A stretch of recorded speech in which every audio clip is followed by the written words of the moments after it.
Clarity లేని నువ్వు కూడా క్రీస్తు కోసం కథలు చెప్తుంటే కడుపు తరుక్కుపోతుందిరా మా లోకం. సరే, ఒక ఎగ్జాంపుల్ చెప్తాను. ఒక ఆమె 6వ నెల గర్భవతి. స్కానింగ్ మిషన్ ద్వారా మగబిడ్డ పుడుతున్నాడని ముందే తెలుసుకున్నాం. స్కానింగ్ మిషన్ చెప్పింది కాబట్టి అబ్బాయి పుడతాడా?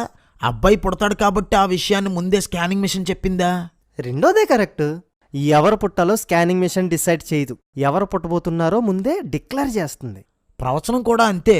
యూదుల కఠినత్వాన్ని దేవుడు ముందే చెప్పాడు, అంతేకాని యూదులను దేవుడు కఠినపరచలేదు. మోషే చెప్పిన ఆజ్ఞలు మారిస్తే మరణశిక్ష విధించాలని మంచి పాయింట్ తీశావు. అయినా 0 ఎందుకేశారు? పాయింట్ మంచిదేరా, కానీ అది యేసుక్రీస్తుకు వర్తించదు. ద్వితీయోపదేశకాండం 18:18లో నీ వంటి ప్రవక్తను వేరొక గోత్రంలో పుట్టించే వరకు మోషే మాట వినండి, ఆయన వచ్చిన తర్వాత ఆయన మాట వినండి అని రాయబడింది. మోషే వంటి ప్రవక్త అంటే నిబంధన తెచ్చిన వ్యక్తి యేసే. అందుకే ఆకాశం నుండి 2 సార్లు ఆయన మాట వినండి అని రాయబడింది. ఇవన్నీ మీకెలా తెలుసు? నువ్వు బైబిల్ కోసం పదే పదే చెప్తుంటే ఏముందా అని చదివాను. నాకు తెలిసినంత కూడా నీకు తెలియదని నాకు ఇప్పుడే అర్థమైంది. ఇకపోతే ఆయన నిజంగా చనిపోవడానికే వచ్చాడు.